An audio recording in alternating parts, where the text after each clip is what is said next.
कसा दीप असावा, कसा लावावा याचं वर्णन आहे. दीप हा ऊर्ध्वगामी पाहिजे, त्याची ज्योत वरती गेली पाहिजे. त्याच्याने कीर्तीचा विस्तार होतो.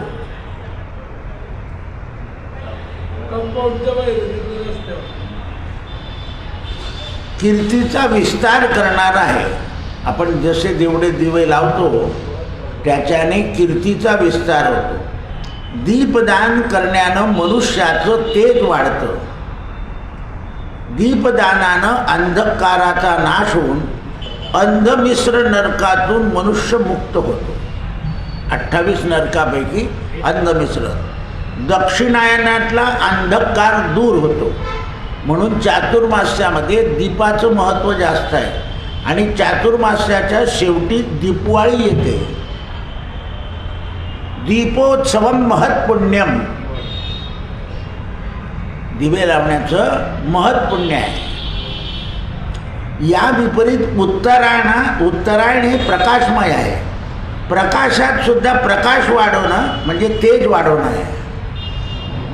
उत्तरायणामध्ये सुद्धा दिवे लावणं म्हणजे प्रकाश वाढवणं आहे. हे श्रेष्ठ मानलेलं आहे. म्हणून अंधकारमय नरकातून माणसाला निवृत्ती होते. म्हणून दीपदानाची प्रशंसा आहे. दीपदान कोणाकोणाला देता येतं? दीपदान देवाला, त्याच्यानंतर विप्राला आणि त्याच्यानंतर सृष्टीला. म्हणून सगळीकडे दीपोत्सव केले जातात. दीपमाळ लावलेली असते. तो दीपोत्सव जो आहे तो आकाशाला होतो. म्हणजे दीपमाळ जी आहे ना ती आकाशाला देते. पृथ्वीलाही दीप, आकाशालाही दीप आणि दिशा दिशा दीप. म्हणून 8 दिशांचे 8 दिवे. ईशान्य दिशेला दिवा लावला म्हणजे ईश्वराला. पूर्व दिशेला दिवा लावला म्हणजे इंद्राला. आग्नेय दिशेला लावला म्हणजे अग्नीला. दक्षिण दिशेला लावला म्हणजे यमाला. नैऋत्य दिशेला लावला म्हणजे पिशाच्याला, भूताला. पश्चिमेला लावला म्हणजे वरुणाला. वायव्य लावला म्हणजे वायुदेवताला. आणि उत्तरेला लावला म्हणजे कुबेराला. म्हणजे हे 8 आणि 8 दिव्यात 27 नक्षत्र प्रत्येक नक्षत्रात. म्हणून अमावस्या पौर्णिमा या दिवशी दिव्याचं महत्त्व असतं. अमावस्येला अंधकार नष्ट करतं आणि पौर्णिमेला तेज वाढवतं. तेजम बलमसी. मग कशा कशाचं तेज वाढतं? तर बुद्धीचं, मनाचं, चित्ताचं आणि आत्मबल वाढतं. मनोबल वाढत जातं, बुद्धिबल वाढत जातं. म्हणून अंधकार दूर करण्याकरता दीपदान आहे. निश्चित ऊर्ध्वगती प्राप्त होते. दीपदानाने ऊर्ध्वगती म्हणजे मनुष्य ब्रह्मलोकाला जातो आणि त्याचा प्रकाश पडतो. देवता निमित्त जे दीपदान दिलं जातं त्याच्याने नेत्राला तेज येतं आणि स्वयं मनुष्य तेजस्वी होतो. दान करण्याच्या पश्चात दीपदान दिवा विझवून न द्यायचा आहे, दिवा लावूनच द्यायचा. काही लोक काय करतात? तेल वाद देऊन देतात. नाही, दिवा लावलाच पाहिजे कारण तो कार्यरत झाला पाहिजे. म्हणून आपल्याला अधिक मासामध्ये कथा येते. एक मांजरने दिव्याला धक्का लावला, ते मरण पावले उद्धरले. म्हणून मृत्यूच्या ठिकाणी सुद्धा दिवा लावायचा आहे. मी सांगितलं ना की अरण्यामध्ये, जंगलामध्ये सुद्धा हे पावरे लोक राखेलचा दिवा लावून ठेवतात. त्यांना हे कल्पना नाही, ते राहतो. आता त्यांच्या बुद्धीप्रमाणे तो सुद्धा दिवा आहे, परिस्थितीप्रमाणे दिवा आहे. म्हणजे या दिव्याचं ज्ञान कानाकोपऱ्यात आहे. दिवा लावू देवापाशी, प्रकाश पडला. म्हणून ते म्हणतात मनुष्याच्या नेत्राचं तेज वाढतं, अन्यथा त्याला नेहमी. पण दिवा चोरल्याने मनुष्य आंधळा होतो, स्त्रीहीन होतो, लक्ष्मी जाते. कोणाची समई चोरायची नाही.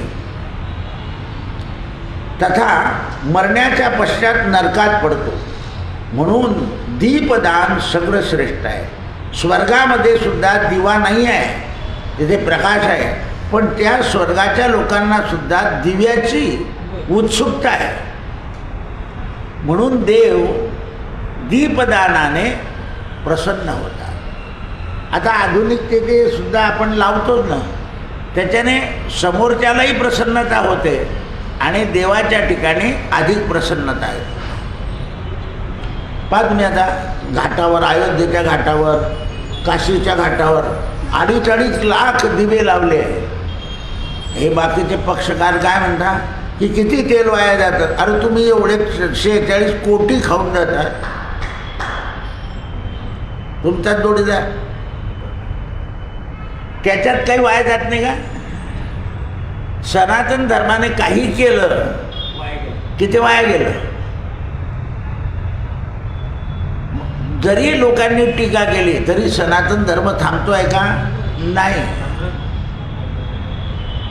आपण अमावस्या पौर्णिमेला असे दिवे लावत होतो, मग ते कॉम्पिटिशन झाले.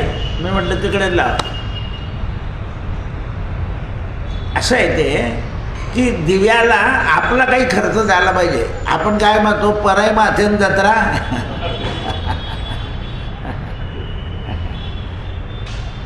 कष्ट तरी झाले पाहिजे.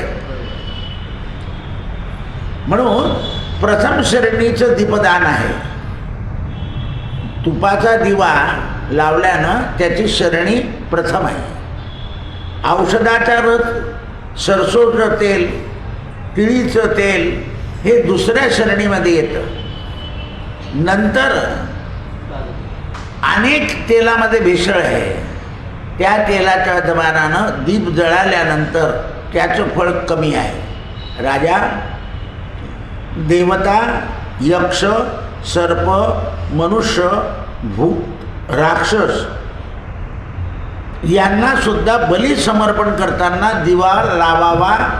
फक्त त्यांची काळी वात आहे, कोणाची? या लोकांची, आणि आपली पांढरी वात आहे.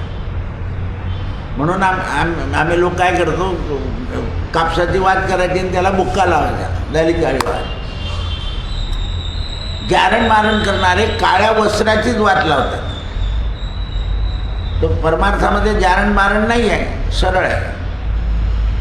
अमंगल राक्षसांना सुद्धा दिवा आवडतो. गृहस्थाश्रमी माणसाचं कर्तव्य देवाची पूजा करण्याच्या आधी दिवा लावून दिव्याची पूजा करून मग देवाची पूजा करायची. म्हणून चांगला गुरुजी आला तर आधी दिवा लावतो, दिव्याला गंधाक्षत वाहतो. आधी गणपतीचं स्मरण, मग दिव्याचं पूजन, मग सूर्याचं पूजन, मारुतीचं स्मरण आणि भैरवाचं स्मरण, हे 5 स्मरण करायचे असते. कोणालाच काही माहीत नसतं. गेले की डोळ्याला बाळला वाला अखंड लक्ष्मी दीर्घकाल लक्ष्मी दीर्घकाल संरक्षण यजमान खुश लक्ष्मी मिळते. दीपार्को, दिवा आणि सूर्य, कारण नारायणाची पूजा झालीच पाहिजे प्रथम. म्हणून देवता लोक मनुष्याला बलिदान दिल्यानंतर आशीर्वाद देतात. त्याप्रमाणे अतिथी, देवता, पितर, यक्ष, राक्षस, सर्प आणि गृहस्थाश्रम यांच्या सगळ्यांची जीविका जी आहे ती दिव्यावर चालते. म्हणून दिवा लावणं म्हणजे प्रसन्नता निर्माण कराय.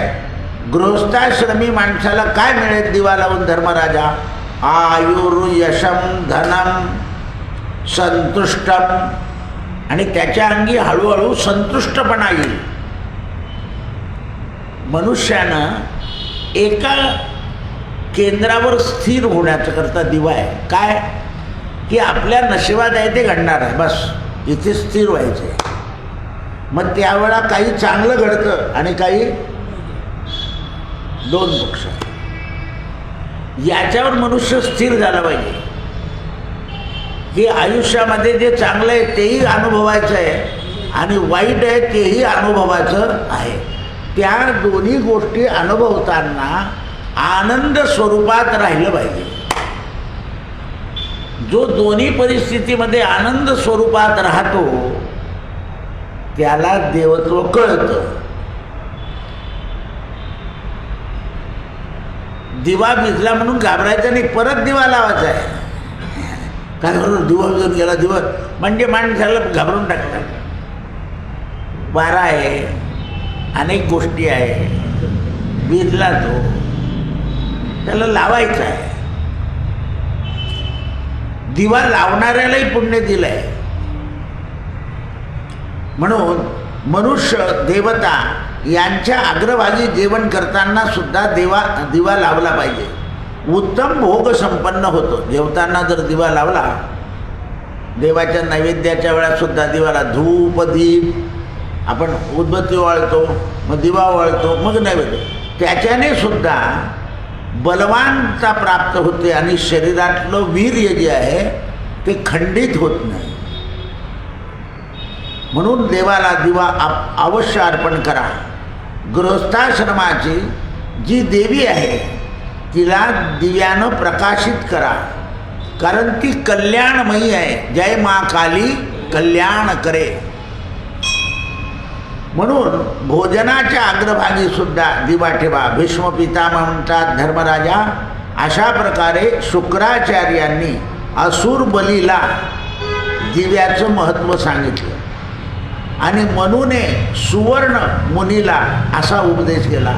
त्याच्या पश्चात सुवर्ण मुनीने नारदाला उपदेश केला आणि नारदाने मला केला आहे. म्हणून आदि दानामध्ये दिव्याचं दान अत्यंत श्रेष्ठ आहे. हे पुत्रा, विविध दानकारांनी सुद्धा दिव्याच्या दानाची महती सांगितलेली आहे. म्हणून सुनेला दिवा लावणं सांगण्यापेक्षा सासूने दिवा लावून घेणं उत्तम आहे. मग माझी सासू लावत होती म्हणून मी लावते, तेही उत्तम आहे. कारण परंपरा आहे ती. कारण नवीन नवीन या पोरींना त्याचा येतो कंटाळा, तर त्यांना सांगायचंच नाही, आपण लावत राहायचं. आपल्याला काय लागतं, वळण लागलं पाहिजे. वळण आत गुण असेल तर लागतं, आत वळायचंच गुण नसेल तर काही लागतच नाही. रिकाम्या गावाने हा काय दिवा, काय सांगतं ते, हा काय दिवा. आता अनशन व्रताचं महात्म्य विचारलं आहे. धर्मराजा विचारतो, पितामह, अनेक प्रकारचं दान, शांती, सत्य, अहिंसा आदित्यचं वर्णन ऐकलं, तपोबल ऐकलं. आता उत्कृष्ट असं साधन सांगा की ज्या साधनानं मला समाधान मिळेल. भीष्म पितामह म्हणाले, धर्मराजा, मनुष्य जितकं तप करतो ना, तपाने उत्तम लोक प्राप्त होतं. तपे विण दैवत दिधल्या विण प्राप्त. तुम्ही दिलं असेल, काही लोक म्हणतात मला सुख मिळत नाही, म्हटलं तू दिलं नाही मागच्या जन्मी, यामुळे मिळत नाही. काही लोकांना सगळ्याच गोष्टी अनायासाने प्राप्त होतात. काय होता, अनायासाने. काही लोक देतात पण त्याच्या मागे हेतू ठेवतात की रिटर्न आलं पाहिजे. मी आत्ताच सांगितलं पोरींना की रिटर्न आलं पाहिजे, मग ते दान नाही होत. तुम्ही दान दिल्यावर समोरच्याकडून जर अपेक्षा केली तर ते दान होत नाही. म्हणून दानाला काय लागते, दान.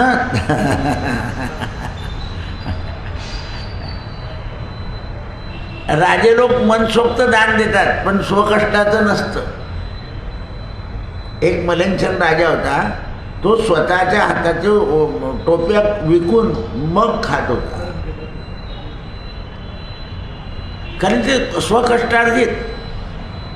म्हणून आज सगळे लोक काय, स्वतः काहीच करीत नाही, सगळं मोलं मोलं मोलं मोलं. मोले घातले रणाया, तेथे कैची आचू कैची माया. हे धर्मराजा, माझी तपस्येबद्दलची अशी आहे की अनशन व्रत हे सगळ्यात श्रेष्ठ आहे. अनशन व्रतासारखं जगात दुसरं तप नाही. याविषयी भगीरथ राजा आणि ब्रह्मदेव यांचा एक संवाद प्राचीन आहे. पण प्रत्येकाला भीष्म पितामहांनी परंपरा दिली, याने त्याला सांगितलं, त्याने याला सांगितलं, याने त्याला सांगितलं. मी काही सांगतो असं नाही आहे, प्रत्येक सांगण्याला परंपरा दिली आहे. भगीरथ राजा देवलोकात उल्लग्न करून ऋषींना प्राप्त करून ब्रह्मलोकाला जाऊन पोहोचले. म्हणजे भगीरथाने गंगा आणल्यावर ब्रह्मलोकाला पोहोचलाय आणि ब्रह्मलोकाला पोहोचल्यानंतर विचारतोय, ब्रह्मदेवाला विचारलं भगीरथानं, महाराज मी आपल्या लोकापर्यंत येऊन पोहोचलो, म्हणजे माझ्या हातून काय झालंय कृत्य?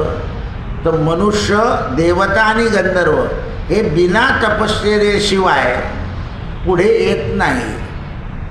तपश्चर्येशिवाय पुढे येणं असंभव आहे.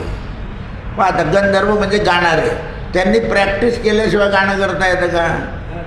वेदोक्त ब्राह्मण नेहमी स्वाध्याय करेल तर त्याचं काम राहतं.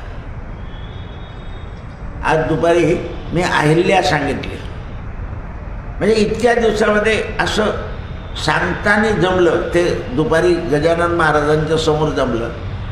अहिल्याने रामाला एक उत्तर दिलं.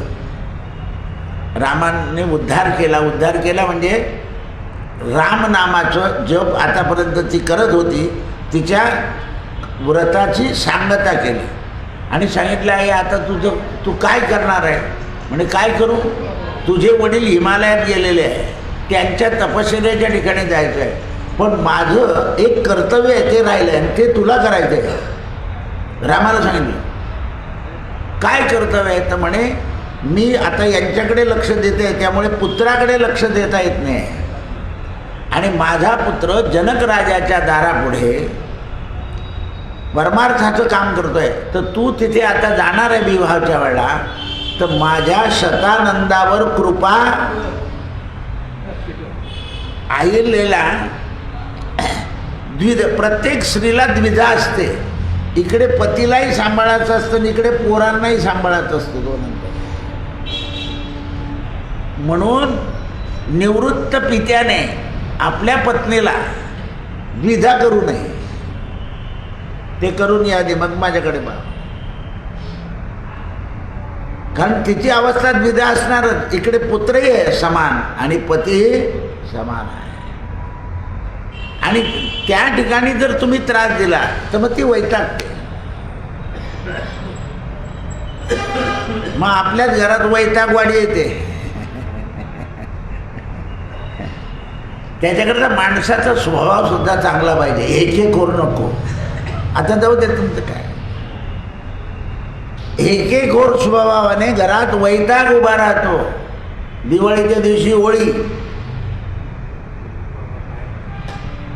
एकेखोर व्यसनी वैतागवाडी उभे राहते. कोणत्याच गावाला वैतागवाडीने जळगावला आहे?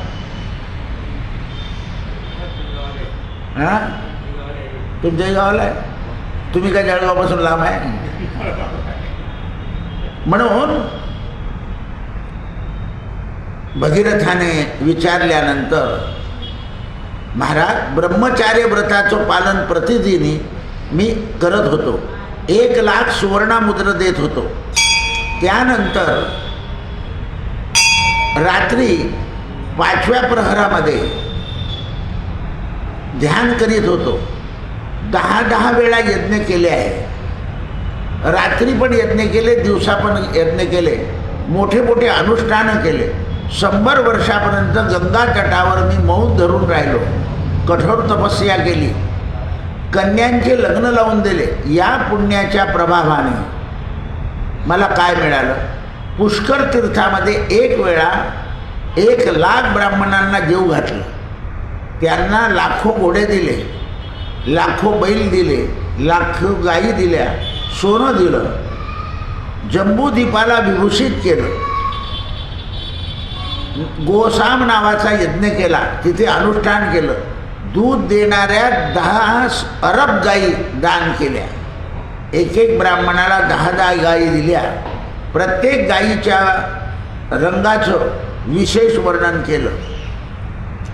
सुवर्ण दुग्ध पात्र दिले, दूध काढायचे पात्र. आपल्याकडे सुवर्ण अफाट होतं पूर्वी, ब्रिटिश घेऊन गेले बरंच.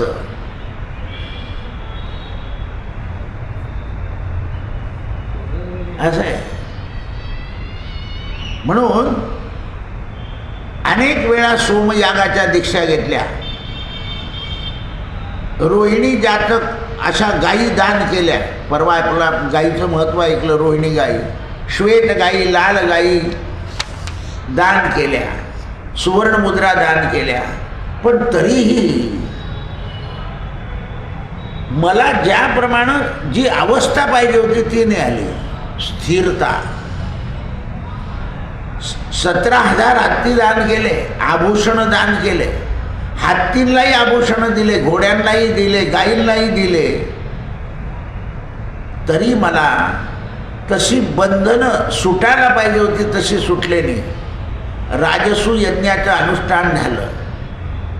त्यावेळेस ब्रह्मदेवानं सांगितलं की भगीरथा, तुझ्या हातून जे काम व्हायचं होतं ते झालं. त्या कामाने पितरांची मुक्ती झाली. सगर राजापासून जे अतृप्त झाले होते, आजच माझ्याकडे सकाळी सही झालं, तर त्यांनी मला सांगितल्यावर त्यांना म्हटलं तुम्ही त्रिपिंडी करून टाका. म्हणे दादा, आम्ही मागच्या महिन्यातच नारायण नागबळी करायला गेलो होतो. करणाऱ्या माणसाला पिंड ठेवायच्या आधीच पॅरालिसिस झाला, दवाखान्यात आणले. पितृकार्य जर अति कोपत पितृ असतील तर ते कार्यसुद्धा करू देत नाही. मी त्या मुलीला म्हटलं तू सोपी उपासना कर, दर शनिवारी पिंपळाची पूजा. ही जी उपासना आहे ना, या व्रतांमध्ये सुद्धा काय होतं, हे जे यज्ञ याग वगैरे याच्यामध्ये जर काही चूक झाली ताबडतोब शिक्षा आहे. उपासनेमध्ये शिक्षा नाही. म्हणून उपासनेला दृढ चालवावे, भूदेव संताची सदा नमावे. पण त्याच्याबरोबर सत्कर्म करत जा. काही लोक उपासना करतात आणि त्याच्याबरोबर असत्कर्म करतात. राग, द्वेष, वैर हे असत्कर्म. कोणी आपलं काम नाही केलं की राग यायचा, त्याचा द्वेष करायला लागायचा. उपासनेला दृढ चालवावे, सत्कर्म योगे वय घालवावे. मुद्द्याकडे लक्ष दिलं पाहिजे. आणि जे सत्कर्म करतात त्यांच्याकडे पाहिलं पाहिजे की कसं करतात. पाहून शिकावं लागतं. काही सगळंच शिकावं लागत नाही. मग पाहून शिकण्याकरता काय चांगली लागते? बुद्धी.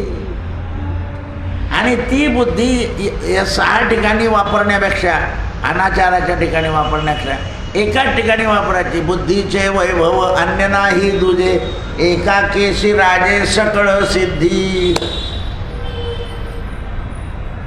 सकळ सिद्धी ती ईश्वराकडे स्थिर केली की सकळ सिद्धी होती. मी आता येतो ना, आलो की मी आधी काय कोणी म्हणे कुठे झाले, मला ती व्यवस्था पाहून घ्यायची असते. नाही म्हटलं दर्शन करून येतो की रामाला सांगून येतो की भागवत करून आलो. मग ते दुपारचं उत्थापन झालं की नाही ते पाहायचं, व्यवस्थित लाईट लागले की नाही ते पाहायचे. नाही तर कोणी एक लावून देतो, तिकडे लावून देतो, तिकडे मग ते नीट लावून यायचं. तो पायरीकरता लाकडा पाहिजे, कोणी पडायला नको. व्यवस्थापकाचं व्यवस्थापनेकडे काय पाहिजे? आणि दक्ष, 2 गोष्टी आहे. सावधान राहिलं पाहिजे. लोक कमी झाले, लाईट कमी करून टाकायचे लगेच. उगाच जास्ती भगभगही चांगलं दिसत नाही. आपल्याकडे काही असा गॅप पडतो. 7 ते 8:30पर्यंत मस्त असतं लोक. मग 8:30 ते 9:15 असा गॅप असतो, कमी असतात सकाळीच. मग नंतर 10 पासून 12 वाजेपर्यंत लोक असतात आणि 12:15पर्यंत येणारे असतात. दुपारी सुरुवातीला 4:30ला लोक असतात, नंतर आरतीपर्यंत लोक. आरती ते 7:45 एकदम सुखसुखाट असतं. तो जाणार म्हणतो आज कोणीच नाही. तर नंतर लोक परत सुरू होतात, कारण हे ऑफिस रोड आहे, त्या पद्धतीने लोक येतात.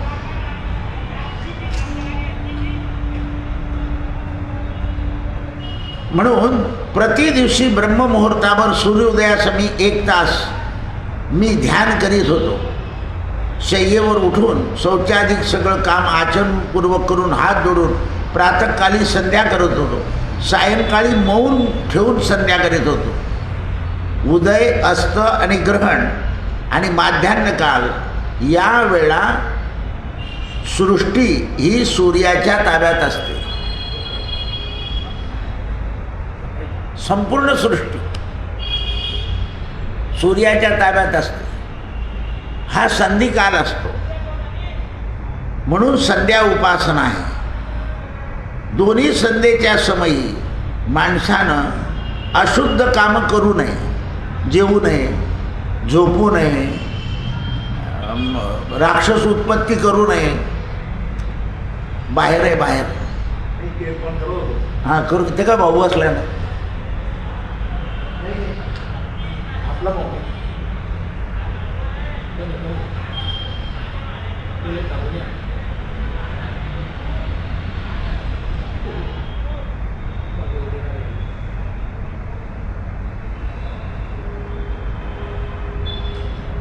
देशपांडे,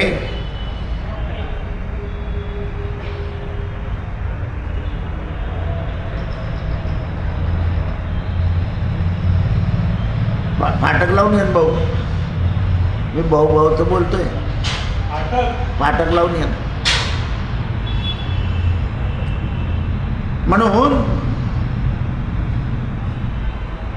आयु कमी होतं.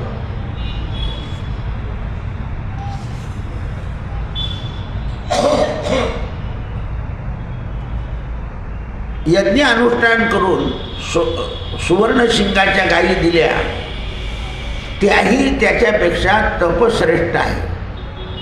म्हणून दुष्कर व्रत हे जरी केले, कपिला गाय, रोहिणी गाय ह्या जरी दान केल्या, तरी अनशन व्रत अत्यंत श्रेष्ठ आहे. केवळ अनशन व्रताच्या प्रभावाने दुर्लभ लोकांची प्राप्ती होते. एकभुक्त सदा मुक्त. म्हणून इंद्राने सुद्धा अनशन व्रताचं अनुष्ठान केलं, पण त्याची जाहिरात केली, त्यामुळे पुण्य कमी झालं. काही लोकांना सवय आहे, तुम्ही काय काय करता, तर काहून काय करतं हे पाहायचं, त्याला विचारायचं नाही काय करतं. तर काय करता म्हणजे मी आधी सांगितलं की तुम्ही म्हटलं सगळे कार्यकर्ते करताय, लोक तुम्हाला विचारतील का हो हे एवढं कुठून आणलं तुम्ही. कारण वातावरण चांगलं आहे, खर्च दिसतो, तर त्यांना सांगायचं नंतर हिशोब लावणार आहे, एवढंच बोलायचं. म्हटलं आमच्यानं दिलं म्हणजे मग त्याला धरायला जातं ते त्यांच्याकरता. आता काय असतं, जिथे ज्या देवतेवर श्रद्धा आहे तिथे म्हणून मनपूर्वक करतो, जिथे नाही तिथे कसं करेल तो. दानामध्ये काय असतं, त्याला श्रद्धा निगडीत असते. आणि ज्याची जशी श्रद्धा असेल, श्रद्धासुद्धा 3 प्रकारची आहे, सात्विक, राजसी आणि तामसी. आपल्या दानाचा सदुपयोग होऊन प्रसन्नता यावी हे झालं सात्विक. दानाबरोबर आपलं नाव निघावं हे झालं राजसी. आणि कटकट चालली आहे कधी तर एकदा करून टाकू तामसी. मग जसं तुमचं दान असेल, तशी वृत्ती असेल, तसं त्याचं फळ मिळतं. तर आपल्याला कळत नाही ना आपण कोणतं करतोय हे कळत नाही. म्हणून मोठी माणसं जे सांगतात तेवढंच करावं असं सांगितलेलं आहे. कारण त्यांना माहिती असतं तद्दानम सात्विकम दानम. म्हणून भीष्मपिता म्हणाले, धर्मराजा भगीरथाने असे प्रश्न विचारल्यावर ब्रह्मदेवानं विविध करून गृहस्थाश्रमी माणसाला अतिथी सत्काराचं विशेष महत्त्व सांगितले. काय काय करशील तर अतिथी सत्कार कर. अनशन व्रताचं पालन केल्यानं करण्यापेक्षा ब्राह्मणाचं पूजन कर, कारण ब्राह्मणाच्या आशीर्वादानं इहलोक आणि परलोकातल्या कामना पूर्ण होतात. म्हणून संतांचे संगती मनोमार्ग गती आकाळावा श्रीपती येणे पत्र. धर्मराजानं विचारलं, महाराज आयुष्य वाढण्याकरता किंवा आयुष्य घटण्याकरता जीवनामध्ये शुभ आणि अशुभ कर्म कसं असतं त्याचं वर्णन करावं म्हणजे उद्या हरे राम राम राम हरे हरे